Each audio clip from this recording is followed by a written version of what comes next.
There are some secrets that refuse to die, truths buried in ashes, loyalties tested by fire, and a single watch still ticking long after its owner is gone. In this story, a note burned, a file vanished, and a man who never left his brownstone was forced to face what even genius cannot reason away: guilt. Before we begin, I'd love to know where in the world you're tuning in from and what time it is for you right now. Let me know in the comments. Settle in, because this mystery begins now. If there ever was a day that deserved a cancellation notice from the Almighty, it was that one. I woke up expecting the usual, a morning of Fritz's overachieving eggs, Wolfe's overbearing silence, and my underappreciated genius. Instead, I got an omen. Nero Wolfe voluntarily decided to leave the brownstone.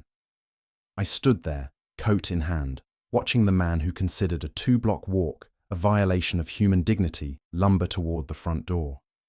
I didn't believe it until the knob actually turned. If Fritz had fainted, I wouldn't have blamed him. "Archie," Wolfe said, adjusting his overcoat with the solemnity of a man preparing for burial. "We are going to the Astor Library." I blinked. "You've finally cracked, haven't you? You do remember that's outside?" He gave me a look that would have wilted a daffodil. "I require a manuscript. Your commentary is neither required nor helpful." "Then it's definitely morning gone wrong," I muttered. When the cab pulled up and Wolfe climbed in, without protest, without a single grumble about drafts or the moral decay of Manhattan, I knew civilization was slipping. And that's how the day began, the world spinning off its axis, with Nero Wolfe riding shotgun.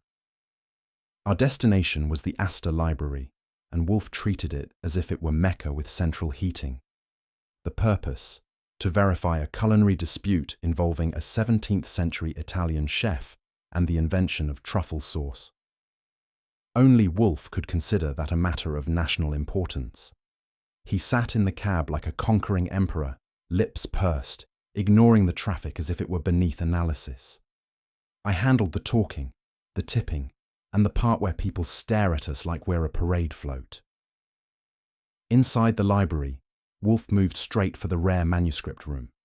He'd even shaved for the occasion, which suggested this wasn't mere indulgence, it was pilgrimage. Watching him handle those old recipe manuscripts, I almost admired it. Almost. While he dove into Latin footnotes about fungi and sauces, I stationed myself by a window. Wolfe was in his element, surrounded by silence, dust, and the illusion that the rest of us didn't exist. I should have known something would go wrong. Whenever Wolfe got that peaceful, the universe felt obligated to balance the scales. He showed up while Wolfe was elbow deep in the 16th century. A young man, nervous enough to power a generator, hovering near our table. I clocked him. Immediately, late 20s, dark hair, eyes darting like he'd misplaced a conscience. He circled once, pretending to browse, then again, a little closer. Wolfe ignored him the way he ignores hurricanes. When the kid's third orbit brought him within arm's reach, I straightened up. That's when he dropped the envelope, slid it right onto Wolfe's pile of manuscripts, and whispered something I couldn't catch. Before I could blink, he bolted for the door, knocking over a chair on his way out. Wolfe didn't even look up. "Friend of yours?" I asked. "Hardly," Wolfe said without glancing up from the parchment. "Well, he just donated stationery to your cause." Wolfe's eyes flicked down. The envelope was plain, white, unmarked. He hesitated, just a fraction of a second, and then picked it up. When Wolfe hesitates, something's wrong. I leaned in, already feeling the day take a left turn into trouble. He tore open the envelope with the delicacy of a man disarming a bomb. Inside was a single sheet of paper, neatly typed. "The file you seek no longer exists. It was destroyed." That was it. No signature, no explanation, not even a decent clue. Wolfe stared at it so long I started to wonder if he was trying to memorize the font. "Sounds like your truffle research just got classified," I said.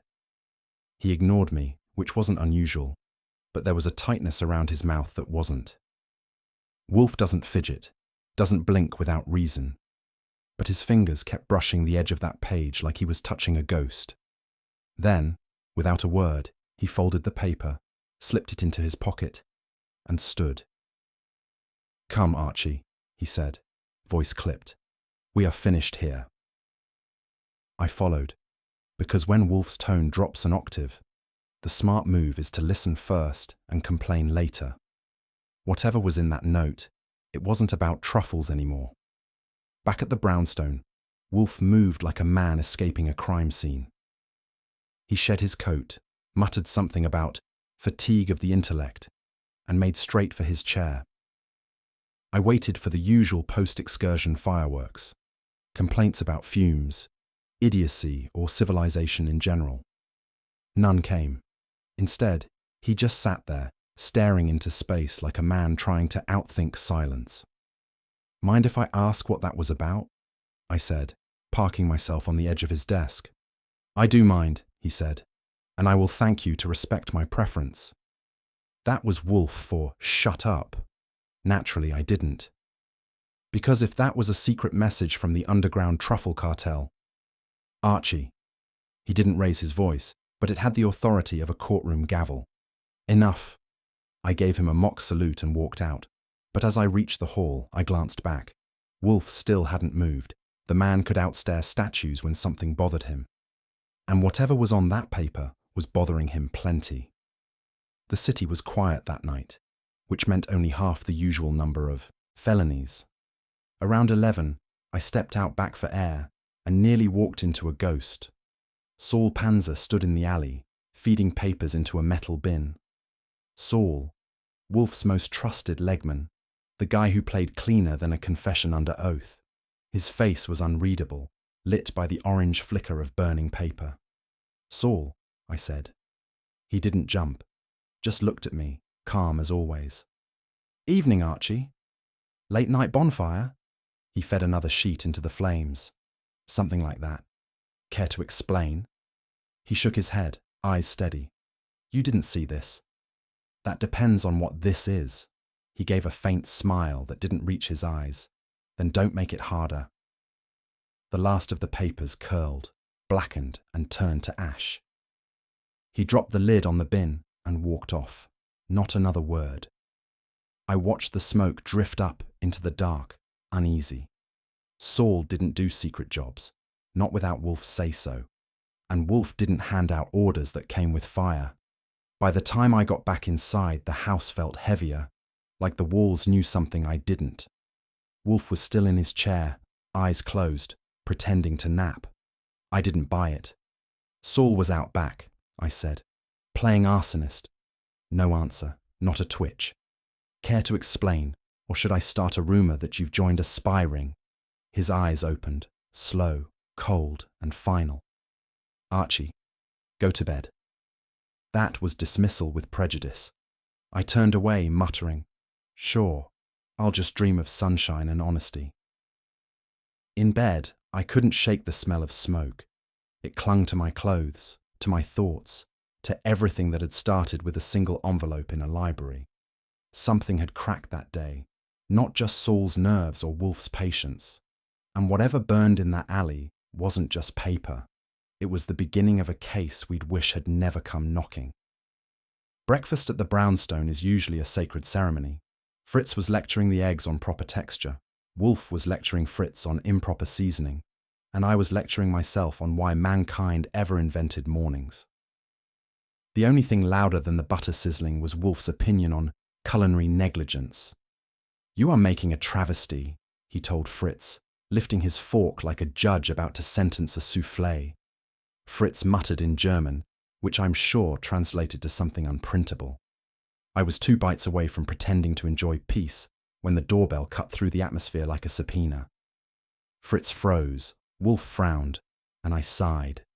The trifecta of doom. "Archie," Wolfe said darkly, "the world is conspiring against digestion. Go see who dares interrupt it." I went, and from the look of the woman standing on the stoop, the world had sent its best shot. She was tall, composed, and carried grief like some women carry pearls, elegant, deliberate, and impossible to ignore.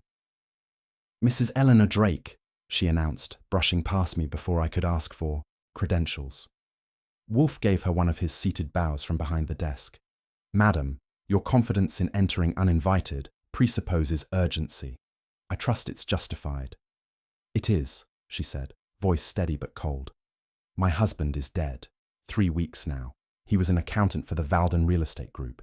He left a file, sealed, labelled confidential, for ND only." Wolfe murmured. "And you believe those initials denote—" She didn't blink. "Nero Wolfe." That got Wolfe's full attention.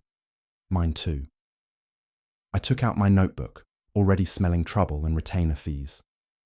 She folded her gloved hands on her lap like a prosecutor waiting for the witness to perjure himself.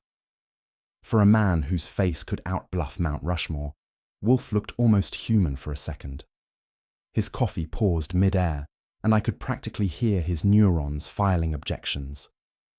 "Madam," he said smoothly, "you are mistaken. I have never met your husband, nor received any file from him." "I'm not mistaken," she replied. "He said he trusted no one else." The temperature dropped 3 degrees. Wolfe's denial was steady, but I'd seen that flicker before, the one he gives an orchid that dares wilt under ideal conditions. I stayed quiet. This was one of those moments when words were just background noise to tension. Wolfe finished his coffee with the precision of a man who'd rather drink than speak. Finally, he said, "You intrigue me, Mrs. Drake. Intrigue, however, is not evidence." She smiled faintly. Then perhaps the evidence burned. Mrs. Drake's eyes didn't waver. The file was destroyed by a man named Saul Panzer. If she'd said a flying saucer did it, I'd have believed her sooner. "You're mistaken," I said quickly. "Saul doesn't destroy files. He finds them, thoroughly." She turned to Wolfe. "Your man acted on your orders. My husband told me you were the only one who could keep the files safe." Wolfe's brow folded like a map of regret. "Mrs. Drake, Saul Panzer is an independent operative, not a servant. He would not act without reason."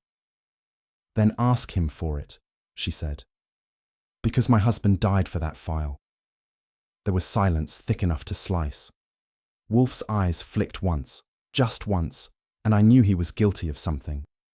If not the act, then curiosity. And in Wolfe, that's the first symptom of trouble. Mrs. Drake reached into her handbag and produced a check. $10,000, signed with trembling precision. She slid it across the desk like it carried poison. "I don't care about the money," she said. "I care about the truth. Find out who killed my husband, and why that file vanished." Wolfe studied the check as if it were a crossword clue. "Madam," he said finally, "this is an insult to reason. A man who accepts money before knowing his enemy is a fool." I knew that tone. It was Wolfe's version of foreplay, with puzzles. She stood. "Then don't be a fool. Be a detective." Wolfe's lips twitched. "Touché." As she left, he looked at the check one more time before sliding it under a paperweight. It was the sound of a door opening, not the one she came through, but the one leading to our next headache. When the front door closed, Wolfe leaned back, reached for his beer, and took a sip that could have qualified as a meditation. "Well," I said, 10 grand's not bad for a morning's accusation." He ignored me. "Saul Panzer?" I pressed. "You gonna call him?" "No," Wolfe said. "You will not either." I raised an eyebrow. "That an order or a suggestion?" "It is a command." He set down his glass. "We must not chase shadows until we know who casts them." "Sure," I said, heading for the phone. "And I'll just make sure the shadows don't call first." His voice came from behind me, quiet but sharp. "Archie." "Yes, sir?" He didn't look up. "You are incorrigible." "Thanks. I practice." I dialed anyway. It was near midnight when the call came. Wolfe was upstairs with his orchids, and Fritz was reading something German that probably involved pastry. The phone rang once, twice, 3 times before I grabbed it. "Goodwin speaking." There was silence. Then a familiar voice, low, tense, and stripped of its usual confidence. Saul Panzer. "One word," he said. "Go ahead." "Sorry." Then the line clicked dead. I stood there, phone in hand, staring at nothing. Saul Panzer didn't apologize. Not for parking tickets, not for miracles, and certainly not for things that didn't matter. When Wolfe came down a few minutes later, I told him. He didn't react, not visibly. Just lowered himself into his chair and stared at the fire. But I could see it, the faint tremor in the hand that reached for the beer. It wasn't the case that scared him. It was the silence after Saul's voice. Tracking Saul Panzer isn't usually a job. It's a waste of ambition. When Saul doesn't want to be found, the angels couldn't tail him without a map and divine permission. But that morning, I had both motive and Wolfe's glower, which ranked somewhere between divine and homicidal.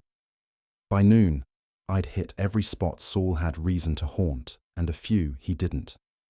No luck, until I found his car parked on Lexington Avenue, outside a private club so discreet it probably denied its own existence.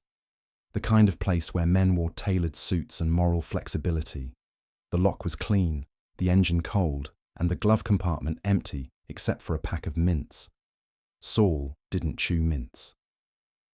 I leaned against the fender, eyeing the brass plaque that read, "The Armitage Club." The place reeked of cigars, old money, and the kind of privacy you could rent by the hour. Whatever Saul was chasing, or whoever was chasing him, had started here. The doorman took one look at me and decided I wasn't the kind of member they let through the front. That's fair. My tie cost less than his tip money. Inside, the air was thick with wealth, bourbon, and the sound of laughter from men who thought ethics were optional. I strolled past a wall of portraits, all smug, all male, and all the type who could ruin a city and call it progress. I asked the bartender for a club soda and information. I got one of the two. While pretending to enjoy my drink, I overheard a name that hit like static on a clear line, Julian Barrand. The same Julian Barrand who'd handled the tax affairs of the late Mr. Drake, and whose signature appeared on half the contracts connected to Valden's firm. He was at a corner table, cigar in hand, laughing like a man who'd never lost a dollar or a conscience. I jotted the name and made a mental note. If this story had villains, Barrand just auditioned well. Just as I was getting cozy with the moral rot, the temperature in the room dropped 10 degrees and the door flung open. Inspector Kramer entered, dragging in the chill and his usual charm. "Goodwin," he barked. "What the hell are you doing here?" "Sampling the atmosphere," I said. "It's rich in hypocrisy," he grunted. "I should arrest you for obstruction. Wolfe's been interfering again, this time with a city investigation into contract fraud." "Wrong tense," I told him. "Wolfe is interfering, present continuous." That didn't improve his mood. He jabbed a finger at my chest. "You and your boss are knee-deep in this, and when I find proof, I'll hang you both on it." "You'll need better nails," I said. He turned purple. "You think this is a joke? Saul Panzer's gone missing. You know something?" I leaned closer. "Yeah, I know you're late to the party." Kramer stormed out. For once, I didn't feel like following him. Something about his tone told me Saul wasn't just missing. He was already a story waiting for a headline. By the time I got back to the brownstone, the only sound was Fritz's whisk in the kitchen and the muffled hum of Wolfe's fans in the orchid rooms. That meant he was thinking, or hiding from humanity, which for Wolfe was often the same activity. I walked into the office and stopped. His desk was bare except for a single manila folder labelled "Substitutes for Conscience." Typical Wolfe, turning philosophy into filing. I sat at my own desk and waited. After an hour, he emerged, sleeves rolled, face unreadable. "You learned nothing of consequence?" he asked. "Just a missing car, a sleazy club, and a taxman with too many friends," I said. He grunted. "Trifles. Yet trifles are the dust from which history grows." That was Wolfe for keep digging. So I did. But as he retreated again, I noticed something else. The faint smell of smoke in his clothes. And Wolfe doesn't burn anything he plans to keep. Around 10 that night, I left the club again, figuring to follow up a few leads, or invent them if necessary. Midtown looked, half asleep, but I wasn't the only one awake. A black sedan appeared in my rearview mirror. Not too close, not too far. The kind of tail that knows its business. I tried a few tricks, sudden turns, double backs, a detour through a parking lot, but the car stayed with me like a bad alibi. 10 blocks later, it vanished. I should have felt relieved. Instead, I felt like a rabbit congratulating itself on outsmarting a fox. When I finally parked outside the office, the street was quiet again. Too quiet. I was still reaching for my keys when something flickered in the corner of my eye, a shadow ducking out of sight. I spun around. Nothing. But the feeling stuck. Somebody didn't just want Saul gone. They wanted the trail cold, and I was next in line for the refrigerator. I made it upstairs, locked the door, and exhaled. That's when I heard the crack. A rock sailed through the office window, scattering glass across my desk. Tied around it was a note, typed, neat, and short enough to ruin the night. Stop digging. The file is ash, and soon you'll be too. Charming. I pocketed the note, swept the glass off the floor, and considered phoning Wolfe. But it was past 11, and he was either communing with orchids or pretending I didn't exist. Neither activity tolerated interruptions. So I poured myself a whiskey and sat down, staring at the empty chair across from me. Saul's chair. Someone had declared war on Wolfe's circle, and the weapons were fire and fear. The question was, who had given the order? Morning brought no answers, just headlines. The phone rang at 7 sharp. Kramer's voice, gravel mixed with caffeine. "Get over here," he barked. "East River, your boy's been found." I was there within the hour. The scene was grim. Cops, reporters, and the grey shimmer of water moving under sunlight that didn't belong on a murder scene. Saul Panzer, Wolfe's most loyal man, had been dragged out of the river, weighted down with ledgers. Kramer stood beside me, jaw tight. "Mob cleanup," he said. "Or maybe your boss's kind of bookkeeping." "Lay off," I snapped. "Saul was cleaner than your badge." He grunted and walked away. When I brought the news back, Wolfe said nothing. He sat in his chair, eyes closed, face carved from stone. Fritz set down his beer and left quietly. The office filled with silence, thick, suffocating, and final. For the first time since I'd known him, Nero Wolfe looked like a man who'd misplaced his certainty, and that was worse than any corpse. The morning started like a promise and ended like a curse. Fritz was in the kitchen humming over muffins, the smell of cinnamon and self-respect drifting into the office. Wolfe was on his 3rd cup of coffee and his 2nd lecture of the day. This one, on the perils of misplaced loyalty. I was just deciding whether to risk correcting him when the front door nearly shook off its hinges. "Police!" came a voice I'd recognize. Anywhere. Inspector Kramer, the man who could turn courtesy into an arrestable offense. Fritz froze mid-step, muffin tray in hand, and looked at me with the expression of a man hearing gunfire in a bakery.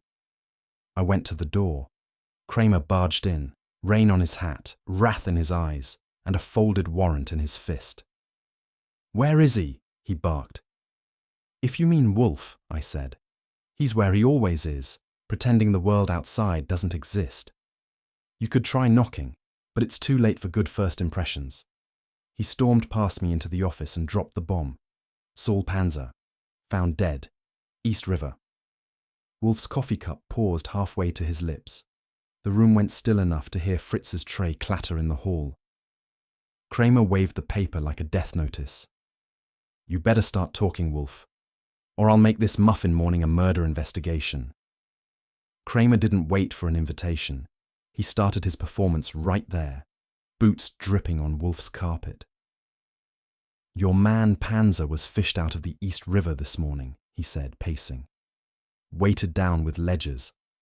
Somebody tied him up like a banker's bouquet."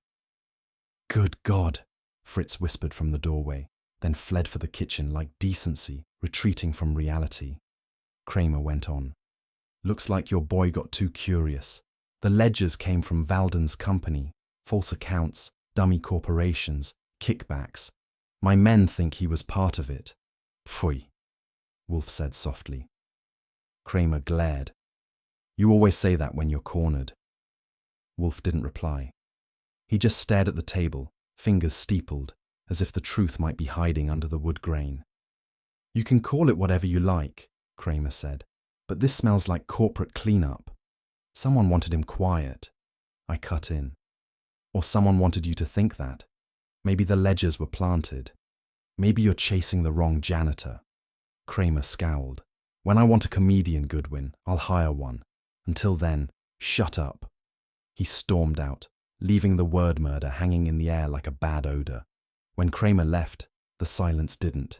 It just thickened, settling over the room like dust over an abandoned desk. Wolfe sat motionless, chin tucked, eyes half closed.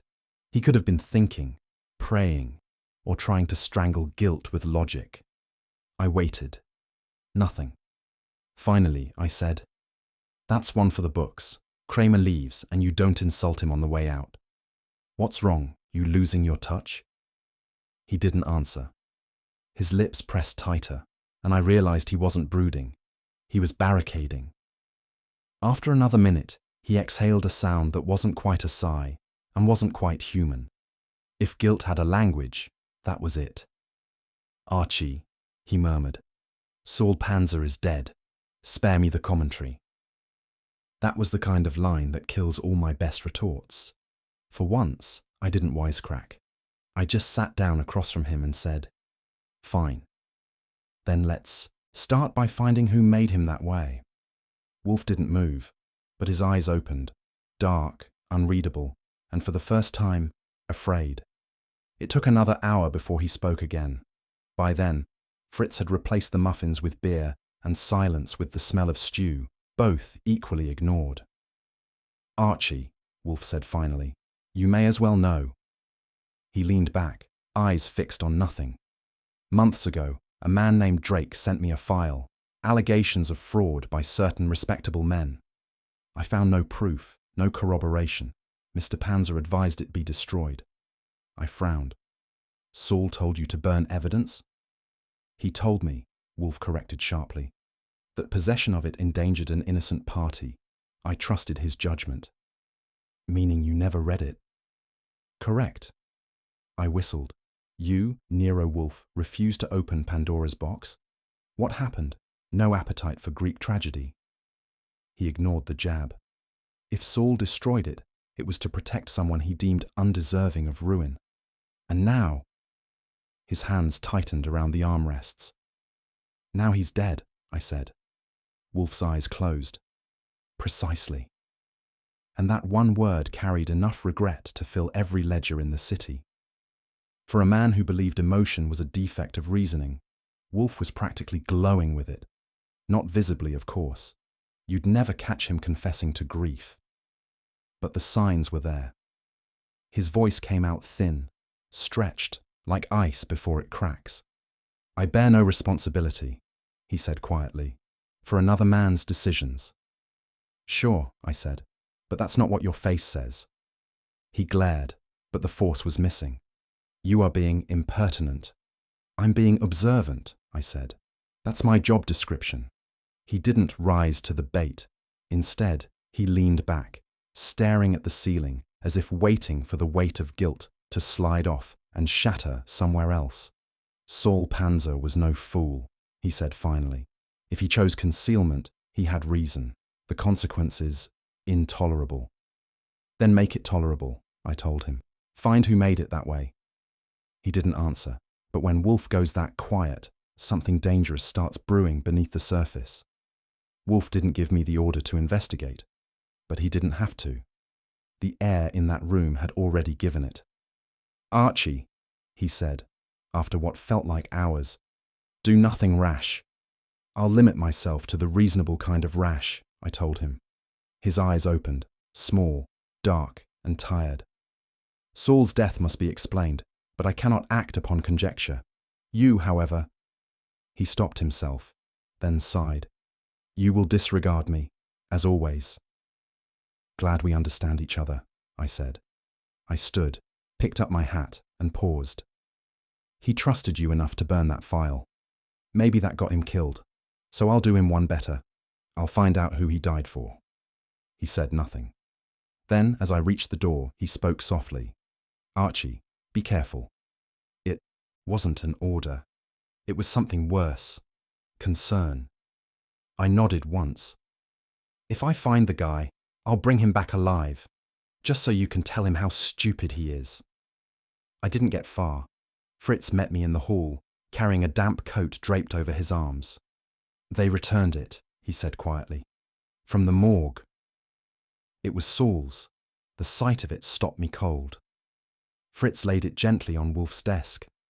Out of the pocket, something slipped and fluttered to the floor, a half-burned scrap of paper. Wolfe reached for it. The edges were blackened, the ink smeared by river water. Only a few words remained legible. Berrand to receive. Followed by numbers that trailed off into ash. Wolfe stared at it, unmoving.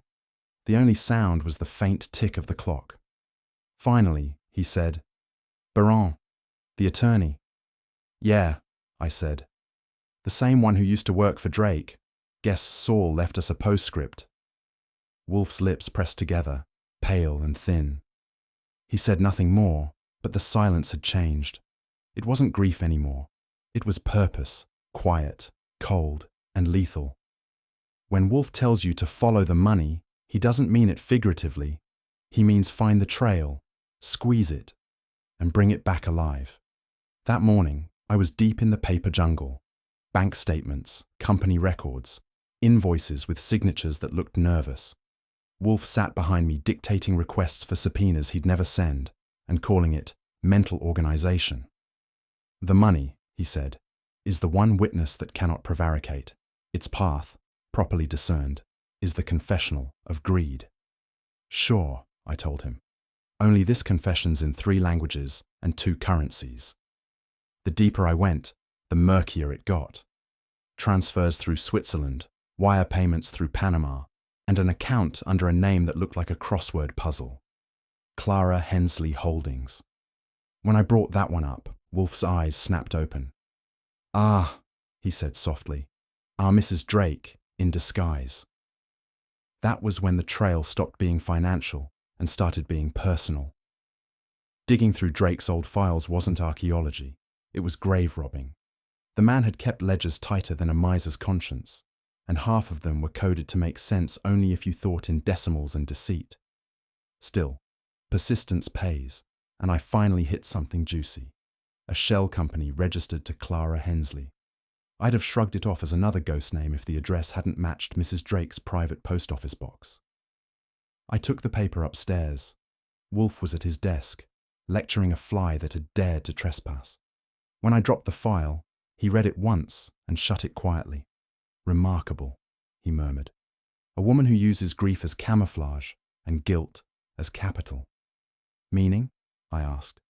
Meaning, Archie, that the widow's tears were an investment, and she has already begun to collect. That didn't sound like business.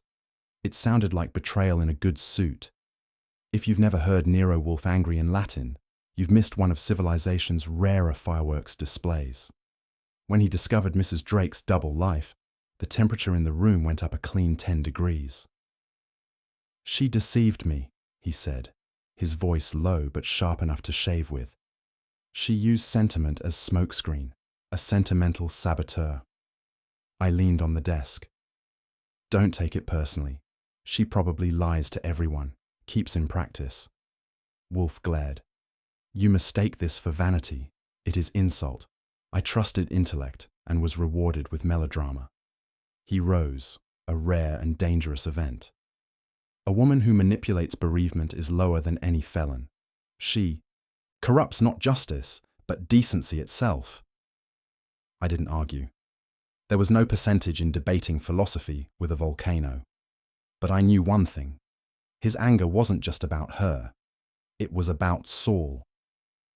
Just as Wolfe hit full oratorical stride, The front door banged open like Judgment Day. Inspector Kramer lumbered in, dripping sarcasm and rainwater, holding a paper like it was the Holy Grail. "Obstruction of justice," he announced. "Signed and sealed. You're harboring evidence again, Wolfe." Fritz froze mid-step with the beer tray. Wolfe didn't blink. "Inspector, if eloquence were evidence, you would have a case. Unfortunately, words, like warrants, require substance." Kramer growled. "Don't start that dictionary routine. You're hiding something, and I'll find it." "Your optimism," Wolfe said dryly, "is almost admirable."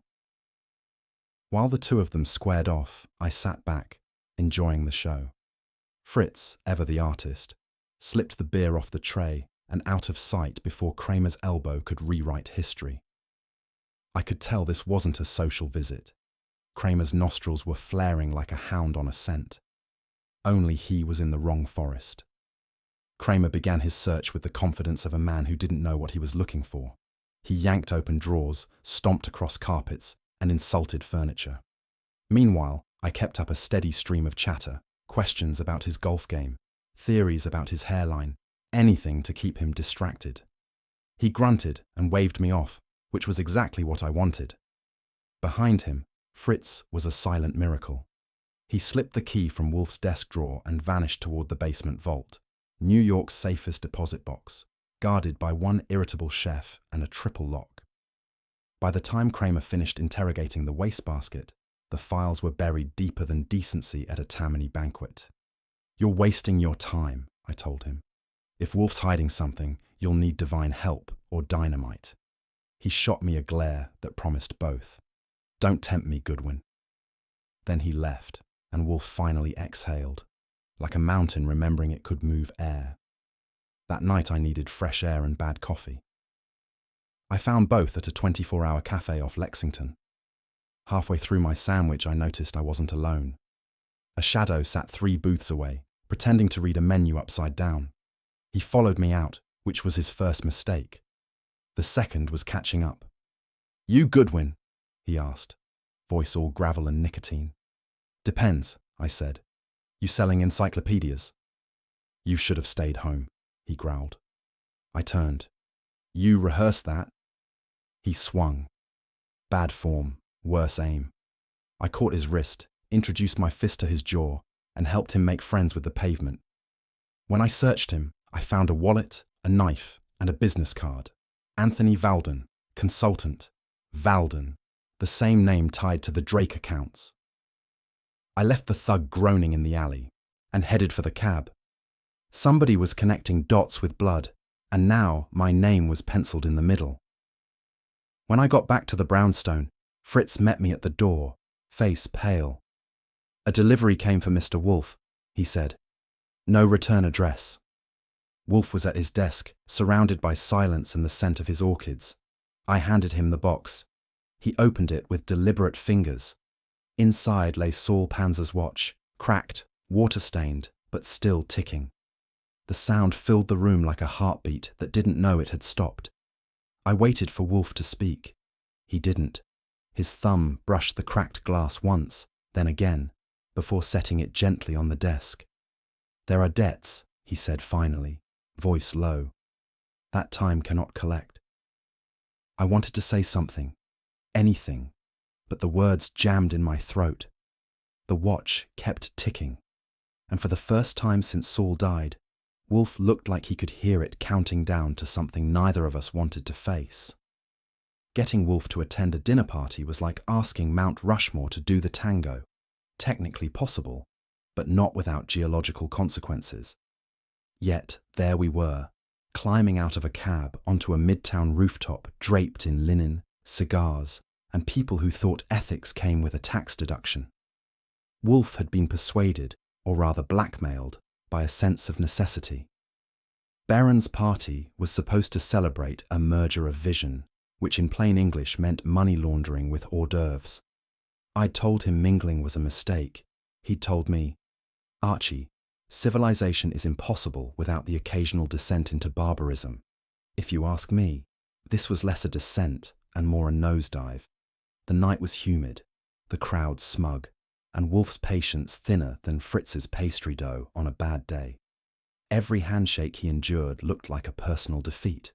I couldn't tell whether he'd last through the soup course or declare war on Manhattan. Still, he stood there, massive, immovable, and God help me, polite. That alone made me nervous. The guest list read like a directory of New York's most profitable consciences. Beran floated through his own party like a monarch reviewing peasants. Valden was there too, slicker than an oil spill and twice as hard to clean up. And Mrs. Drake, our black-clad widow, was all composure, cool, careful, and twice as dangerous. They moved among each other with the practiced ease of people who'd long ago sold their morals wholesale. I made small talk with a banker who bragged about urban revitalization, which I knew meant bulldozing neighborhoods into balance sheets. Wolfe, meanwhile, stood at the edge of the rooftop, silent and still. If the others were pigeons pecking at crumbs of profit, he was the owl watching, waiting. "Observe," he murmured to me. "The human penchant for hypocrisy is boundless and profitable." "Yeah," I said, "and apparently catered." He ignored that, of course. His eyes were fixed on Valden and Mrs. Drake, whose smiles looked rehearsed enough to qualify as choreography. Something about that pairing set his jaw tighter. You can measure civilization's decline by Wolfe's manners, and that night they hit rock bottom. When Beran approached with 2 glasses of champagne, Wolfe actually took one, then, heaven help me, lifted it to hand back. He even muttered something approximating, "Thank you." I nearly called Kramer out of habit. Beran beamed, thinking Wolfe's courtesy meant approval. Wolfe's version of politeness usually arrives 5 minutes before doom, so I started looking for exits. "Enjoy yourself, Archie," Wolfe murmured. "Observation thrives in discomfort." "I'm observing indigestion," I said. "Yours or mine, I'm not sure which." He didn't answer. He was watching the glasses, his eyes sharp behind the half-smile he wore for camouflage. Something about the air felt wrong, too staged, too quiet beneath the laughter. The orchestra hit a flourish, and for one brief moment, the party looked like success painted over rot. That's when the first crack appeared. It happened fast.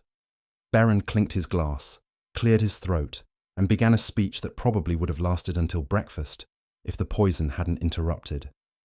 "Gentlemen," he said, "tonight marks a new era of transparency and—" That was as far as he got. He stopped, blinked, clutched his throat, and collapsed, spilling half a decade's worth of secrets with his drink. The orchestra faltered, then played louder, because nothing kills a mood faster than actual death. Someone screamed. A woman fainted. Valden barked orders no one followed. Wolfe, calm as a glacier, took one look and muttered, "Pfui." While everyone else ran for the door, he walked to the body, knelt, and stared at the fallen glass. He picked it up carefully by the rim and said, "Archie, call Inspector Kramer. It appears this celebration has concluded." I stared at him. "You're calling Kramer?" "Pure self-defense," he said. "Better to summon the storm than be struck by it unprepared." That was Wolfe's version of foresight, getting blamed on purpose. By the time Kramer arrived, the rooftop looked like a crime scene directed by a lunatic. Waiters whispered, guests wept, and Wolfe sat at a table as if waiting for dessert. Kramer came in hot, barking orders at everyone but me, which meant I was in for it later. "Wolfe," he said, "I should have known you'd be in the middle of this circus." "I was merely attending, Inspector," Wolfe replied, "though attendance seems to have become a liability."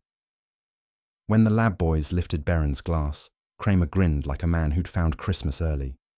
"Fingerprints," he said. "Yours." I thought Wolfe might finally lose his temper. Instead, he sighed. "Of course." I handed it to him. "Convenient," Kramer growled. "He drinks, he dies, and your prints are the last ones on the glass." "Inspector," Wolfe said, "if I wished to murder a man, I would not do so surrounded by 100 witnesses and pour champagne." Kramer's grin widened. We'll see if a jury buys that. It was shaping up to be a long night. Kramer planted himself like a bulldog across from Wolfe's chair. Wolfe, for his part, looked down at him the way a philosopher looks at arithmetic. "Inspector," he began, "your methods rely too heavily on inference and too little on intellect. You mistake proximity for guilt, a fallacy common among your profession." Kramer's nostrils flared. "You calling me stupid?"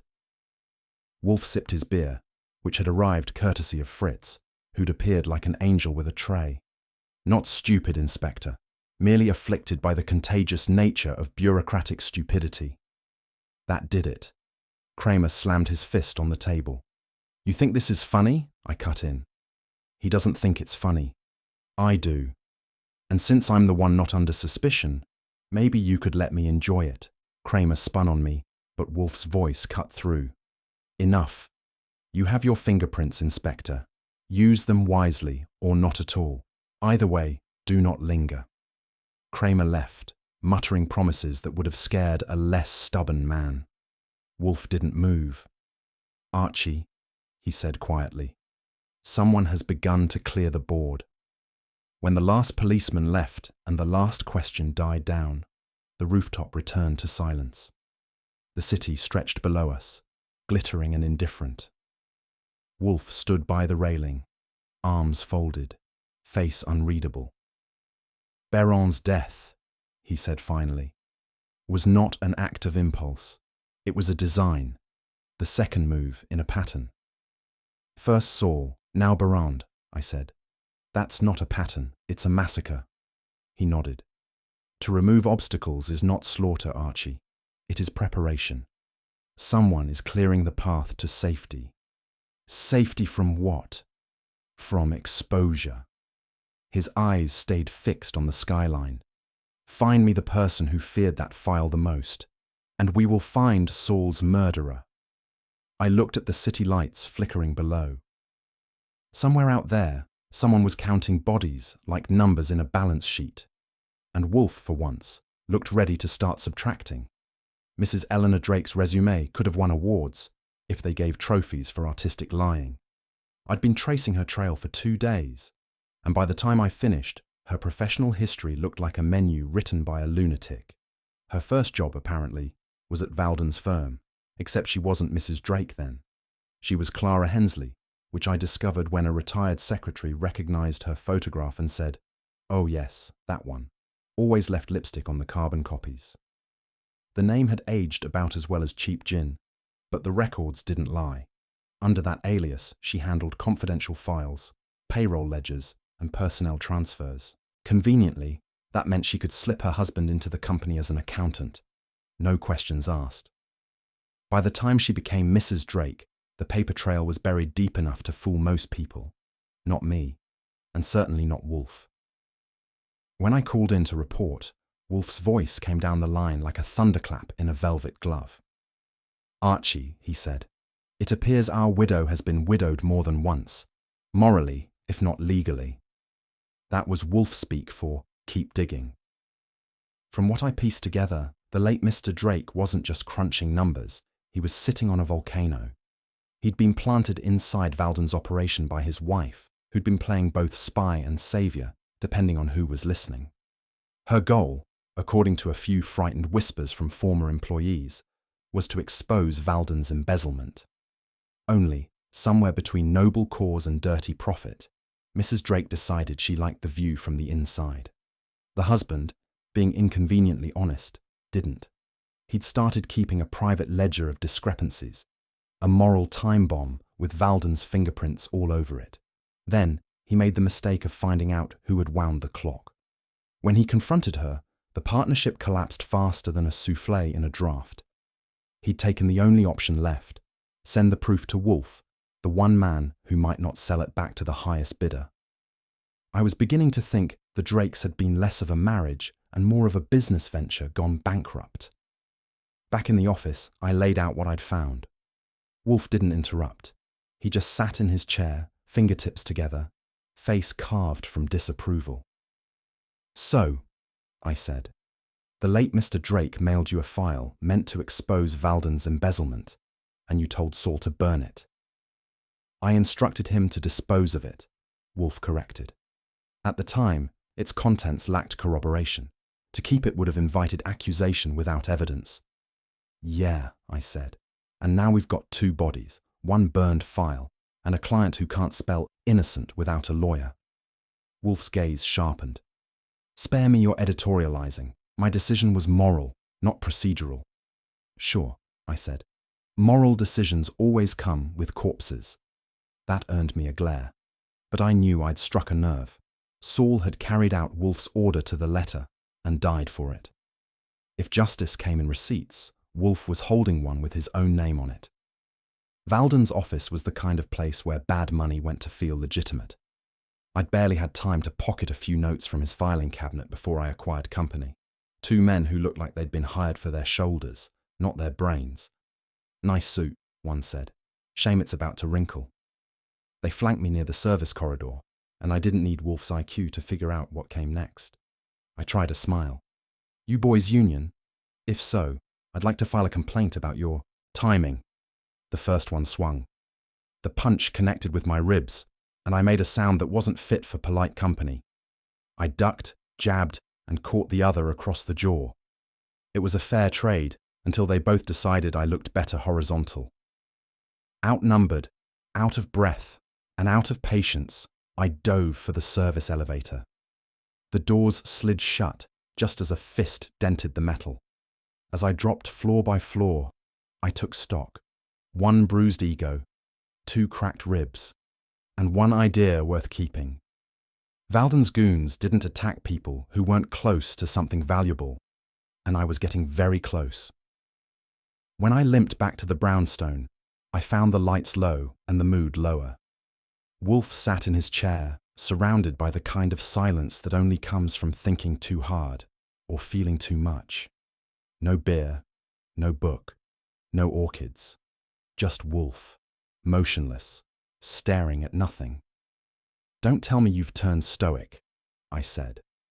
He didn't look up. I have been considering Saul's final act, he said quietly. He followed my command without question. A man's obedience can be his virtue, or his death warrant. Don't take it personally, I said. You didn't pull the trigger. Archie, he murmured. I gave the order that placed him in peril. Therefore, I share the consequence. That was as close as Wolfe ever came to remorse.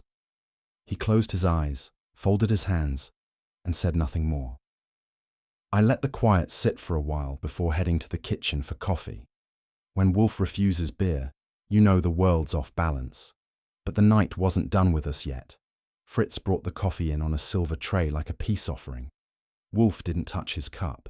Instead, he had Saul's cracked watch on the desk, a magnifier perched on his nose. For a while, the only sound was the steady tick, soft, stubborn, alive. I leaned against the doorframe. If you're hoping it'll tell the time Saul died, you're listening to the wrong story. He didn't answer. Then his hand froze mid-air. Archie, he said, voice sharp now. Observe. He turned the watch toward the lamp. Inside the cracked back plate, something glinted. A thin metallic strip, wound tighter than trust. Wolfe's fingers moved with surgical precision as he pried it loose. It wasn't a gear. It was a strip of microfilm. Wolfe exhaled, eyes narrowing. He hid it, he murmured. The evidence. He preserved the truth within the one object I would never discard. The ticking suddenly seemed louder. I didn't know whether it marked seconds or the countdown to someone's ruin. Either way, the case had just come back to life. By noon, the brownstone had traded its usual aroma of civility for something closer to Judgment Day, with better furniture and fewer angels. Wolfe sat behind his desk, immovable and vast, with the dignity of a judge who didn't believe in appeal.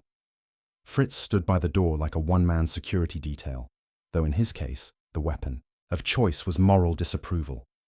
Arrayed across the office were our reluctant guests, Mrs. Drake, pale but holding on to her poise like a drowning woman clutching pearls, Valden sweating through his suit, and Inspector Kramer, radiating suspicion like a furnace that ran on impatience. The orchids above us lent the whole affair an unsettling calm, as though justice had been scented and arranged for display. Wolfe surveyed the group with the kind of silence that makes everyone else confess to things they hadn't even done. "Gentlemen." "Mrs. Drake," he began, his tone both courteous and lethal. "This assembly was inevitable. Truth, unlike corruption, has an inconvenient persistence." Valden shifted. I could almost hear his conscience grinding its gears. Wolfe's eyes found me. "Archie, lock the door." The trial, as it turned out, was in session. Wolfe waited until the room had sunk into silence before lifting Saul Panzer's watch from the desk. The cracked glass caught the light like an old wound. "You see before you," Wolfe said, "a relic not of time, but of loyalty." He turned the back of the watch with careful fingers, then used a small blade to pry open the casing. Inside, curled tighter than a guilty conscience, was the strip of microfilm. I heard Kramer's low whistle. "What the devil is that?" "Evidence," Wolfe said simply. "Contained here are records of illicit payments, falsified audits, and the entire scheme of embezzlement executed through Valden's conglomerate." He unrolled the strip, holding it delicately against a white card, so the print showed like a confession in miniature. "Mr. Drake, before his death, secured proof of the fraud. He sent it to me for safekeeping. Saul Panzer, fearing my discretion might exceed my curiosity, preserved it otherwise, within this." Valden's face turned the colour of weak coffee. Mrs. Drake went rigid. Wolfe replaced the film on his desk. The dead, it seems, can still testify. What followed wasn't conversation, it was orchestration. Wolfe spoke with the rhythm of a man conducting reason's final symphony. "Motive," he said, pointing at Valden. "Profit, born of avarice and sustained by deceit. Method, falsification of ledgers and bribery of auditors. And deceit, Mrs. Drake, your contribution, was the shield of sentiment you wore to approach me." He moved through their lies one by one, peeling back layers with precision so cold it almost felt merciful. Valden tried to interrupt once, but Wolfe silenced him with a look. "Sir, if you insist on speech, at least let it resemble coherence." Each statement landed like a verdict. Each pause forced them to breathe a little less. By the time he finished, no one in that room doubted who had killed Saul Panzer, or why. The truth, dressed in Wolfe's vocabulary, didn't need embellishment. It just needed air. When the silence settled again, Wolfe's hand hovered over the watch. His voice softened, not with weakness, but with weight. "Saul Panzer," he said, "anticipated my folly. He knew I would destroy the file, believing it to endanger the innocent. Therefore, he concealed its essence in this timepiece, an object I would never discard." He leaned back, the words costing more than he liked to admit. "He preserved the truth within my own flaw. Trust." I'd seen Wolfe in many moods, indignant, triumphant, insufferably smug. But never this, never a man realizing his own principle had cost a life. Fritz, still by the door, looked away. Kramer cleared his throat, uncomfortable at witnessing something so human. Wolfe glanced at me. "Loyalty, Archie," he said, "is a double-edged virtue. In Saul's hands, it cut both ways." There wasn't much to add. For once, I kept my wisecracks to myself. The room snapped back to tension when Valden lunged to his feet, his composure gone. "You can't prove anything," he shouted, eyes darting to the door. "Sit down," Kramer barked, but Valden didn't. He bolted. Unfortunately for him, he ran straight into the inspector's arms, a merger neither had negotiated. Kramer twisted him around, cuffing him with the relish of a man whose day had just improved. "You're under arrest for murder, fraud, and general stupidity." Valden struggled, spitting curses, but Wolfe didn't so much as glance up. He simply studied the microfilm, indifferent to the noise. "Inspector," he said mildly, You may inform your superiors that the city's moral equilibrium has been slightly adjusted, temporarily. Kramer snorted. You'd charge for air if you could. Only if it were rationed, Wolfe replied. It was the closest thing to satisfaction he allowed himself. The moment Valden was led out, Mrs. Drake crumbled like paper left in rain. Her shoulders sagged, her voice a whisper that fought itself. He wanted to ruin Valden, she said. My husband. He wanted to expose him. But She looked up, eyes shining with tears that felt too practiced to be fresh. I joined them. I thought I could control it, turn the money to justice.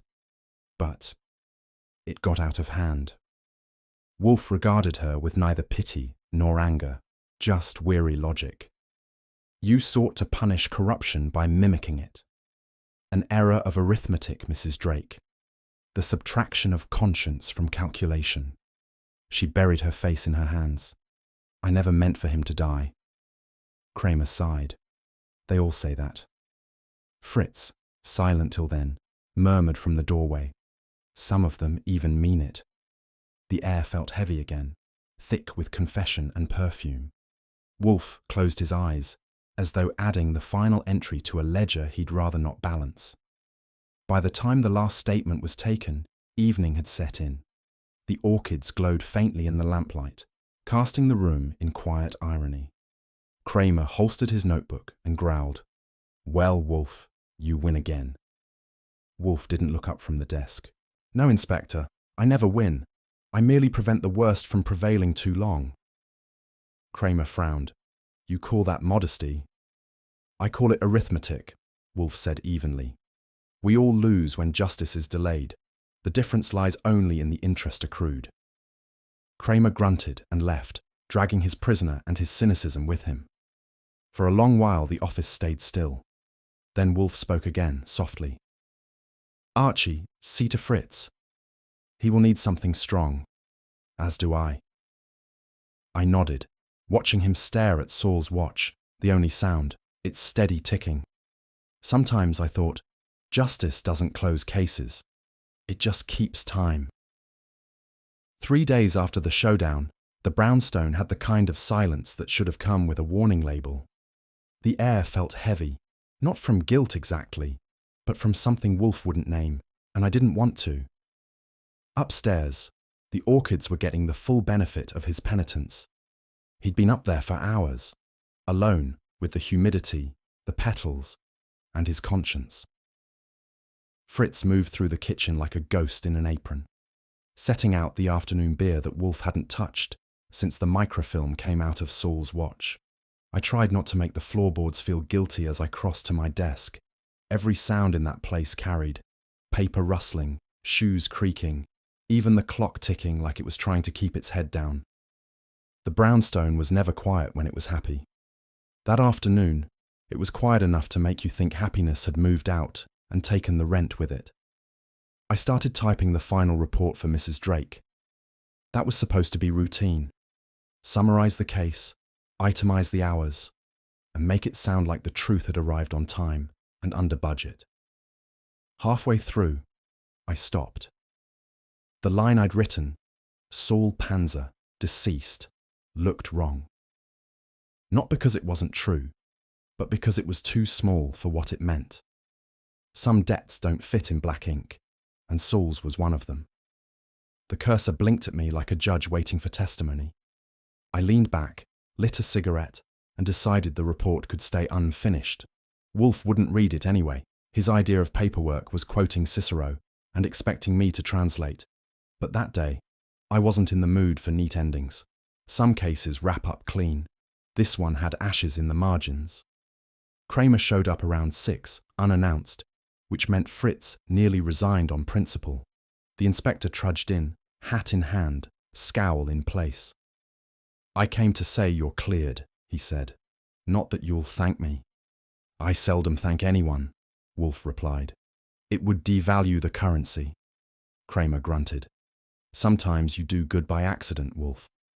Then I am a fortunate man, Wolfe said, to have so reliable a witness to my accidents. I was sure Kramer's teeth were grinding hard enough to power the lights. He signed a paper on my desk and muttered, "For what it's worth, the DA says your friend Panzer died clean.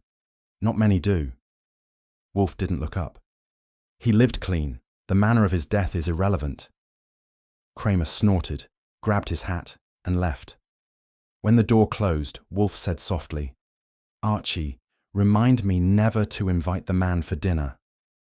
That was as close as he'd get to sentiment. Saul's chair was still where it always was, empty, silent, stubborn about staying that way. It sat across from mine, angled just enough that if you squinted, you could almost see him there, hat tilted, grin crooked, waiting for Wolfe's next impossible order. I caught Wolfe glance at it once, quick as lightning, before his eyes dropped back to the Oxford companion to food. He turned a page too carefully, like he was reading in a foreign language made of regrets. Fritz entered with a tray, beer, sandwiches, and forced cheer. "You must eat," he said gently. "Starving solves nothing." "I am not starving, Fritz," Wolfe murmured, merely disinclined to indulge appetite while reflection remains incomplete. That's Wolfe's way of saying he felt lousy. I didn't say anything. The orchids upstairs were probably doing better than he was. And that chair, Saul's chair, kept reminding us that some absences make more noise than arguments ever could. No champagne, no headlines, no celebration. Just the kind of justice that doesn't make the papers because it isn't pretty. Wolfe sat back in his chair, eyes closed, face unreadable. "Archie," he said, "you may consider this case concluded." "Sure," I said. "Just don't expect applause." "I never do," he replied.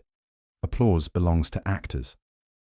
He reached for his beer, stared at it a moment, then set it back down untouched. That was my cue. I opened another bottle, poured it into a glass, and left it beside him anyway. Somebody in that house had to respect tradition. Outside, the city kept moving. Same lights, same lies. Inside, we sat with the kind of silence that feels earned. No victory, just balance. And sometimes, that's all you get. That night, when I turned the key in the office lock, the sound seemed louder than usual. Maybe because I was thinking of all the things we couldn't shut out, like Saul's voice, or the ticking of that damned watch still lying on Wolfe's desk. Some files burn to ash. Others, like this one, don't. They stay smouldering somewhere between memory and guilt, and every time you think you've cooled them, they flare back up again. I looked back through the glass door. Wolfe was still at his desk, staring at nothing, the watch beside his hand. He didn't move, and I didn't need to ask what he was thinking. Wolfe never forgets. Not a lie, not a debt, and definitely not a friend. I stepped into the night. The air was cold, the city loud again, and for once I didn't mind. Somewhere behind me, the clock in the brownstone ticked on, steady, stubborn, alive. Between ashes and memory, Nero Wolfe kept score. In the quiet of the brownstone, where orchids bloom above old regrets, justice arrived not with triumph, but with balance. A loyal man's watch kept ticking, a reminder that truth can survive even in silence, and that trust, once broken, leaves a sound you never quite forget. What do you think? Was Wolfe right to destroy the file? Or did his faith in loyalty cost more than the truth was worth? Let me know your thoughts in the comments, and if you enjoyed the mystery, be sure to like the video, share it with someone who loves detective stories, and subscribe for more. Not every case ends with applause, but the truth, once found, always echoes.